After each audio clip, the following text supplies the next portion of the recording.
നമസ്കാരം. STV വാർത്തകളിലേക്ക് സ്വാഗതം. പ്രധാന വാർത്തകൾ. ദേശീയപാത 17-ൽ SN പുരത്ത് കൂറ്റൻമരം കടപുഴകി വീണ് ഓടിക്കൊണ്ടിരുന്ന ഓട്ടോറിക്ഷയും ബൈക്കും തകർന്നു. ബൈക്ക് യാത്രികന് പരിക്കേറ്റു. മതിലകം SI അപമര്യാദയായി പെരുമാറിയെന്നാരോപിച്ച് AISF, AIYF പ്രവർത്തകർ പോലീസ് സ്റ്റേഷൻ മാർച്ച് നടത്തി. തൃപ്രയാറിൽ ബസ്സിടിച്ച് മരണപ്പെട്ട യുവാക്കളുടെ മൃതദേഹം കബറടക്കി. അന്തിമോപചാരത്തിനെത്തിയത് ആയിരങ്ങൾ. വാർത്തകൾ വിശദമായി. ശ്രീനാരായണപുരത്ത് ദേശീയപാതയിലേക്ക് വാഗമരം കടപുഴകി വീണ് ഓടിക്കൊണ്ടിരുന്ന ഒരു ഓട്ടോയും ബൈക്കും നിർത്തിയിട്ടിരുന്ന ഒരു ഓട്ടോയും തകർന്നു. ബൈക്ക് യാത്രികന് പരിക്കേറ്റു. പനങ്ങാട് ചമ്പൻകുളം ചന്ദ്രനാഥന്റെ മകൻ മനോജിനാണ് പരിക്കേറ്റത്. ബുധനാഴ്ച രാവിലെ 10:30-ക്കായിരുന്നു സംഭവം. ഓടിക്കൊണ്ടിരുന്ന ഓട്ടോയ്ക്കും ബൈക്കിനും മുകളിലേക്കാണ് മരം വീണത്. വള്ളിവട്ടം കിഴക്ക് പടിഞ്ഞാറേ വീട്ടിൽ കിഷോറിന്റെ ഓടിക്കൊണ്ടിരുന്ന ഓട്ടോയ്ക്ക് മുകളിലേക്ക് മരം വീണ് ഓട്ടോയുടെ മുകൾ ഭാഗവും ഗ്ലാസും തകർന്നു. റോഡരികിൽ പാർക്ക് ചെയ്തിരുന്ന ഓട്ടോ വെള്ളാങ്ങല്ലൂർ വള്ളിവട്ടം ചിങ്ങാരത്ത് വീട്ടിൽ ബിജുവിന്റേതാണ്. മരം വീണതിനെ തുടർന്ന് 1 മണിക്കൂറുകളോളം ഗതാഗതം സ്തംഭിച്ചു. നാട്ടുകാരും പോലീസും ആക്ട്സ് പ്രവർത്തകരും ചേർന്ന് മരം മുറിച്ചു മാറ്റിയാണ് ഗതാഗതം സാധ്യമാക്കിയത്.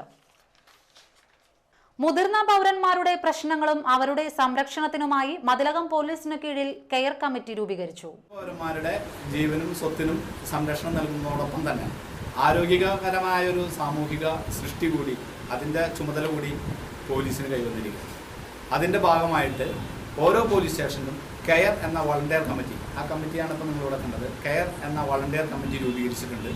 ഈ കെയർ കമ്മിറ്റി അവരുടെ ലിമിറ്റ്, അതായത് വളണ്ടിയേഴ്സ് അതാത് ലിമിറ്റുകളിലുള്ള ഒറ്റപ്പെട്ട് താമസിക്കുന്ന അതുപോലെ തന്നെ നിരാശ്രരായ മുതിർന്ന പൗരന്മാരെ കാണുകയും അവരുമായിട്ട് സംസാരിച്ച് അവരുടെ പ്രശ്നങ്ങൾ മനസ്സിലാക്കുകയും അത് പോലീസ് ഉദ്യോഗസ്ഥരുമായി പോയി ചേർന്ന് അവരെ മുഖ്യധാരയിലേക്ക് കൊണ്ടുവരികയുമാണ് കമ്മിറ്റിയുടെ പ്രധാന ലക്ഷ്യം. സർക്കാർ വളരെയേറെ ഗൗരവത്തോടെയാണ് മുതിർന്ന പൗരന്മാരുടെ പരിചരണത്തെ കാണുന്നത്. ഇതിന്റെ ഭാഗമായാണ് ആശ്വാസം, സഹായം എന്നിവ നൽകുന്നതിനായി സഹായ കേന്ദ്രങ്ങൾ രൂപീകരിച്ചിട്ടുള്ളത്. Mathilakam SI D Mithun, senior CPOമാർ, പഞ്ചായത്ത് അംഗം നിതീഷ് കുമാർ, ആക്ട്സ് പ്രവർത്തകരായ ഷക്കീർ, ഷമീർ, പൊതുപ്രവർത്തകരായ ബാപ്പു വലപ്പാട്, VY നസീർ, അസീസ്, ഡോക്ടർ പ്രദീപ് കുമാർ തുടങ്ങിയവർ ഉൾപ്പെടുന്നതാണ് കമ്മിറ്റി. മതിലകം SI അപമര്യാദയായി പെരുമാറിയെന്നാരോപിച്ച് AISF, AIYF പ്രവർത്തകർ പോലീസ് സ്റ്റേഷൻ മാർച്ച് നടത്തി.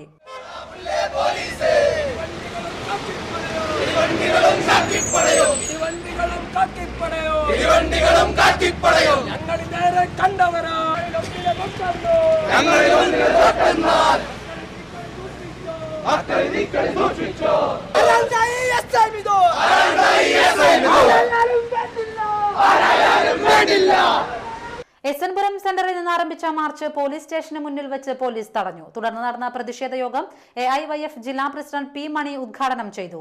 മതിലകത്തെ പോലീസുകാർ എല്ലാവരും മിഥുനെ പോലെ കൊള്ളരുതാത്തവരാണ് എന്ന അഭിപ്രായമൊന്നും AIYF-നോ കമ്മ്യൂണിസ്റ്റ് പാർട്ടിക്കോ AISF-നോ ഇല്ല.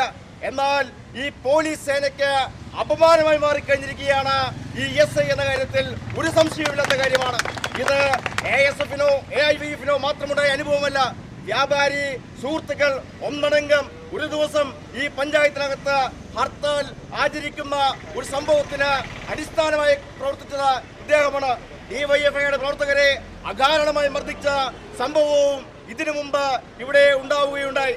ശ്രീമാൻ മിഥുൻ മനസ്സിലാക്കണം, നിങ്ങൾ ഒരുപക്ഷെ കുട്ടിക്കാലത്ത് പഠിച്ചു വളർന്ന വാക്കുകൾ, നിങ്ങളെ പഠിപ്പിച്ച വാക്കുകൾ ഈ പൊതുസമൂഹത്തിനോട് നേരെ ചൊരിഞ്ഞുകൊണ്ട് പോലീസ് യൂണിഫോം ഇട്ട് നടക്കാമെന്ന് മിഥുൻ ധരിക്കേണ്ടതില്ല എന്നാണ് AISF പറയുന്നത്, AIYF പറയുന്നത്.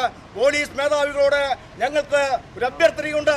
കൊടുങ്ങല്ലൂര് ഭരണി നാളുകളിൽ ഭരണിപ്പാട്ട് പാടി കൊടുക്കാൻ മാത്രം നിയോഗിക്കേണ്ട ഒരു പോലീസ് ഓഫീസറായി മിഥുൻ മാറിക്കഴിഞ്ഞിരിക്കുന്നു.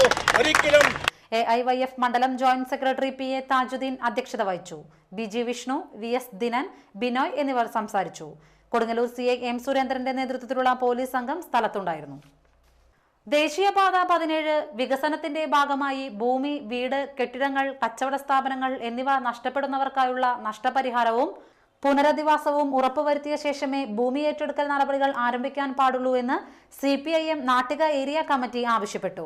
ദേശീയപാത വികസനത്തിനായി ഭൂമി വിട്ടു നൽകുന്നതിന് CPIM എതിരല്ല. എന്നാൽ വികസനത്തിന്റെ പേരിൽ ജനങ്ങളെ ദുരിതത്തിലാക്കാൻ CPIM അനുവദിക്കില്ല. സർക്കാർ നിശ്ചയിച്ച വില അംഗീകരിക്കാനാകില്ല. നാട്ടുനടപ്പ് വിലയാണ് വേണ്ടത്. അത് ഓരോ ഉടമയുമായി ചർച്ച നടത്തി തീരുമാനിക്കണം. ഇക്കാര്യത്തെക്കുറിച്ച് ജനങ്ങളിൽ നിലനിൽക്കുന്ന ആശങ്കയും ഭീതിയും അവ്യക്തതയും സർക്കാർ ഒഴിവാക്കണം. 2000-ഓളം പരാതികളാണ് റോഡിന്റെ ഇരുവശങ്ങളിലുമുള്ളവർ ദേശീയപാത അധികൃതർക്ക് ഇതുവരെ നൽകിയത്. ഒന്നും അറിയാത്തതിനാൽ പരാതി നൽകാത്തവർ ആയിരങ്ങളുണ്ട്. ഇതിനായി ഒരു അദാലത്ത് നടത്തി ഓരോ പറമ്പുടമയുമായി പ്രത്യേകം സെറ്റിൽമെന്റ് ഉണ്ടാക്കണം. ഭൂമിയും കെട്ടിടങ്ങളും നഷ്ടപ്പെടുന്നവർക്ക് പുതിയത് വാങ്ങുന്നതിനും നിർമ്മിക്കുന്നതിനും ആവശ്യമായ തുകയാണ് വകയിരുത്തേണ്ടത്. അല്ലാതെ കാലപ്പഴക്കം നോക്കി വില നിർണയിച്ചാൽ സർക്കാർ നൽകുന്ന പണം കൊണ്ട് ജനങ്ങൾക്ക് പുതിയതൊന്ന് വാങ്ങുന്നതിനോ കെട്ടിടം നിർമ്മിക്കുന്നതിനോ കഴിയില്ല. കച്ചവടക്കാരെ ദേശീയപാതയോട് ചേർന്ന് തന്നെ പുനരധിവസിപ്പിക്കണം. ഇതിന്റെ ഭാഗമായി തൊഴിൽ നഷ്ടപ്പെടുന്ന തൊഴിലാളികൾക്ക് മതിയായ നഷ്ടപരിഹാരം സർക്കാർ നൽകണം. 6 സെന്റിൽ താഴെ ഭൂമിയുള്ളവർക്ക് ദേശീയപാതയോട് ചേർന്ന് തന്നെ ഭൂമി ഏറ്റെടുത്ത് നൽകുമെന്നുള്ള പൊതുമരാമത്ത് മന്ത്രി ഇബ്രാഹിം കുഞ്ഞിന്റെ വാഗ്ദാനം നടപ്പിലാക്കണം. വികസനത്തിന്റെ ഭാഗമായുള്ള എല്ലാവിധ പരാതികളും പരിഹരിക്കുന്നതിന് തീരദേശത്ത് തന്നെ ഒരു ഓഫീസ് തുറക്കുക. അതിൽ തീരുമാനമെടുക്കാൻ അധികാരമുള്ള ഉദ്യോഗസ്ഥനെ തന്നെ നിയമിക്കണം. നഷ്ടപരിഹാരത്തിന്റെയും പുനരധിവാസത്തിന്റെയും കാര്യത്തിൽ തീരുമാനമെടുക്കാതെ യാതൊരുവിധ പ്രവൃത്തികളും CPIM അനുവദിക്കില്ല. ജനങ്ങളുടെ ദുരിതങ്ങൾക്ക് അറുതി വരുത്തിയിട്ട് മതി വികസനത്തിന്റെ പേരിലുള്ള അധികാര ദുർവിനിയോഗമെന്നും CPIM നാട്ടിക ഏരിയ കമ്മിറ്റിക്കു വേണ്ടി സെക്രട്ടറി PM അഹമ്മദ് പ്രസ്താവിച്ചു.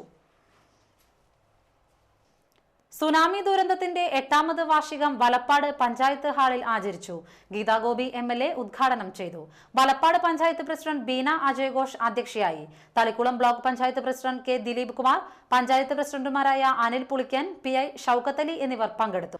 ചടങ്ങിൽ വെച്ച് സുനാമി പുനരധിവാസ പദ്ധതി പ്രകാരമുള്ള 4 ഗുണഭോക്താക്കൾക്ക് പട്ടയ വിതരണം നടത്തി.